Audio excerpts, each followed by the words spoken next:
Good morning. Today I am back here, Brookwood Cemetery in Surrey, just outside Woking. Now today I'm going to revisit the grave I visited last time I was here, and that is a grave of two women that were executed, but there is also a third woman in there, and today we are going to focus on that woman, and her name was Styllou Christofi.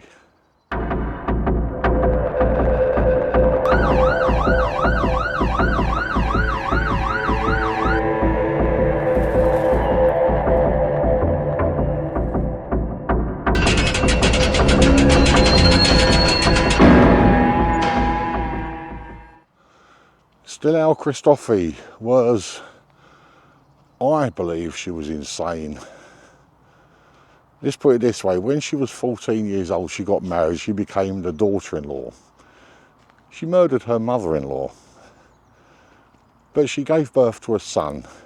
When that son got married, she became the mother-in-law. She murdered her daughter-in-law, and for this she was executed, buried in Holloway prison, reburied in here, which is where she still remains to this day.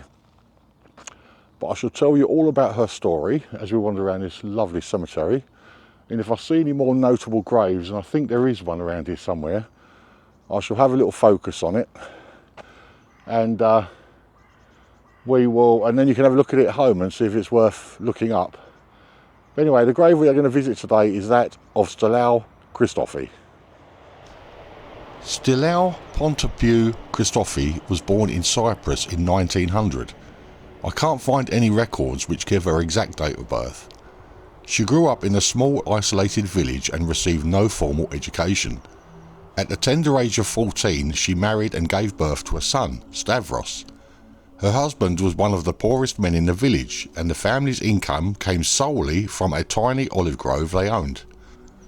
In 1925, Christofi was arrested and charged with murdering her mother-in-law by ramming a lighted torch down her throat after the two women had extensively bickered.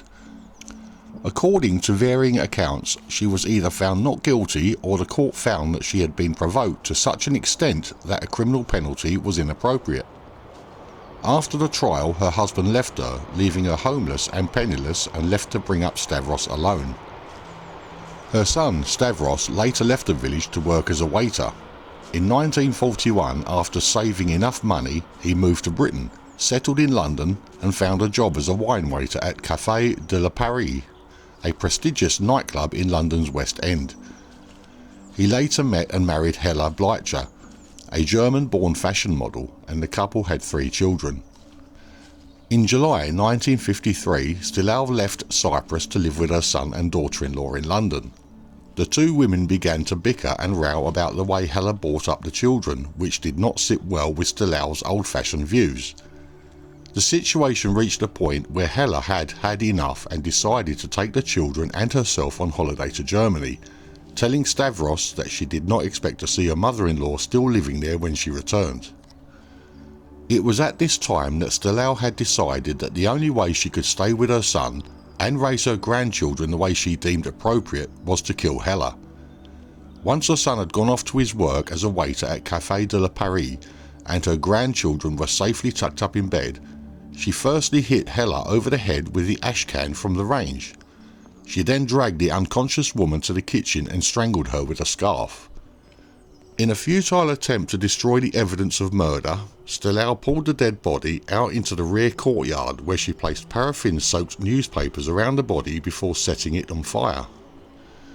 A neighbour named John Young was letting his dog out when he noticed what he later referred to as a tailor's dummy burning in his neighbour's yard. Styllou went into the street and raised the alarm with a passing motorist at around 1 AM, shouting, "Please come, fire burning, children sleeping." The fire brigade, after extinguishing the fire, discovered the charred body of a woman in the yard and noticed a long red mark around the neck. Styllou had hoped that the body would be too badly burned to reveal anything. The police were now called. They did a search of the house, which revealed Hella's wedding ring wrapped in a piece of paper in Stylou's room. She told the officers that she had been asleep but had been awakened by the sound of 2 male voices downstairs. She went downstairs and had seen one man in the rear courtyard before going to Hella's bedroom, where she got no reply when she knocked on the door. She then noticed the body on fire in the courtyard, so tried to find something to douse the flames with.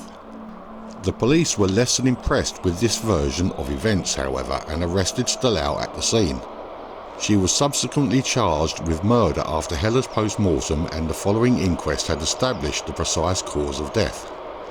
Stavros begged his mother and her lawyers to plead insanity, but Styllou declined, saying that, "I am a poor woman of no education, but I am not a mad woman." L.T. Christie, the principal medical officer at Holloway Prison, examined Styllou while she was on remand and stated in a report dated 5th of October 1954 that after observation of the prisoner since 30th of July 1954, he had formed the conclusion that she was insane, but was medically fit to plead and to stand trial. He found her to be suffering from a delusional disorder which made her fear that her grandchildren would not be brought up properly by Hella and that she would be, in time, excluded from seeing them due to the clash of cultures between the two women. This seems like an entirely reasonable conclusion, but did it make Styllou insane? She came to the trial at the Old Bailey on the 25th of October 1954 before Mr. Justice Devlin. Evidence was presented by Mr. Christmas Humphreys of the injuries to Hella and the subsequent fire, and conflicting stories told to the police by Styllou. It took the jury of 10 men and 2 women just under 2 hours to bring in a guilty verdict. Styllou was returned to Holloway Prison. She appealed against her conviction, but this was dismissed. Under the provisions of the Criminal Lunatics Act of 1884, the Home Secretary had a duty to have a condemned prisoner examined by prison psychiatrists if there was concern over their sanity.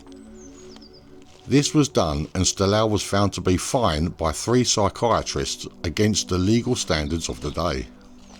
The doctors reported that the prisoner was not, in their view, insane, and in their view she did not suffer from any minor abnormality which would justify them in making any recommendation for a reprieve on medical grounds. On the 12th of December 1954, it was announced that there would be no reprieve and that the execution would be carried out on Wednesday the 15th of December 1954. Her execution was to be the first at Holloway Prison since Edith Thompson had been hanged there over 30 years previously in January 1923. Albert Pierpoint carried out the execution at 9 o'clock on the Wednesday morning, assisted by Harry Allen. The notice of execution was posted on the prison gates a few minutes later. Stylou's body was buried in an unmarked grave in the grounds of Holloway Prison. In 1971, Holloway Prison underwent major redevelopment, which meant Stylou's remains were exhumed and then reburied in another unmarked grave in Brookwood Cemetery in Surrey. Here she laid for over 20 years before a grey marble memorial was placed and dedicated to her and the 3 other women buried with her. One of those women, Edith Thompson, has now been moved from this grave. As for Styllou, she still remains buried here in grounds which is consecrated. This case was featured on BBC's Murder Mystery and My Family. Albert Pierpoint noted in his autobiography how little press interest there was in Stylou's execution. He says, "One wonders if it was because she was middle-aged, unattractive and foreign."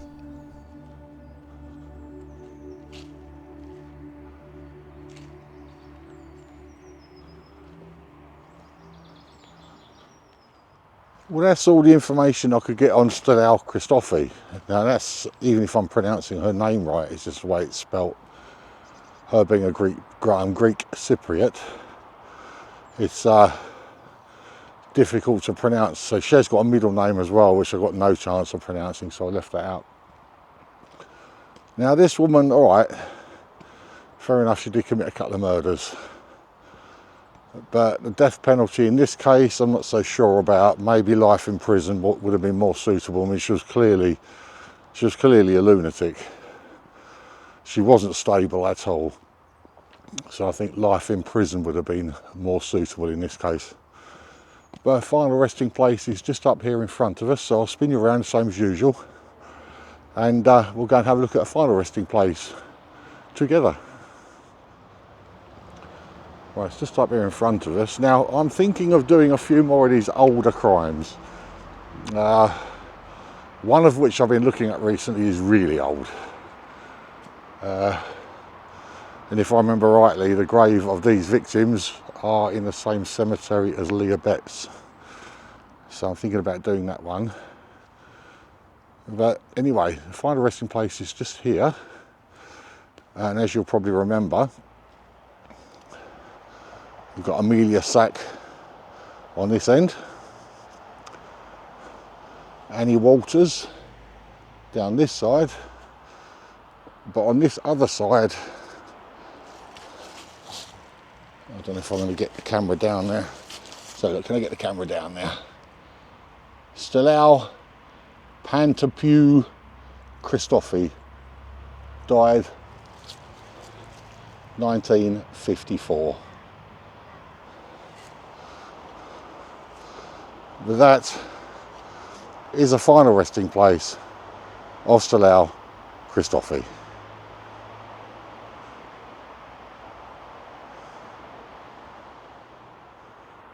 You know, Edith Thompson was obviously buried in there with them, so that's the fourth lady. But obviously I've only done videos on the three ladies that are actually in here. Yeah, I mean, if you would be interested in watching some of the older crimes, I mean 100 years plus, then yeah, let me know in the comments. Because I have a few in the pipeline which I'm umming and ahhing about making. I mean, obviously the headstones aren't going to be as good as the ones I've been doing. But if you are interested, then yeah, just let me know in the comments, and I'll try and do a few of the older murders. But anyway, that was the final resting place of Styllou Christofi. I hope you did enjoy this video. If you did, please leave me a thumbs up, and don't forget to subscribe. And if you do subscribe, make sure you hit that notification bell. That way you will be notified whenever I upload a new video. Anyway, that's me, Darren, from Surrey. I'll see you on the next one. Bye for now.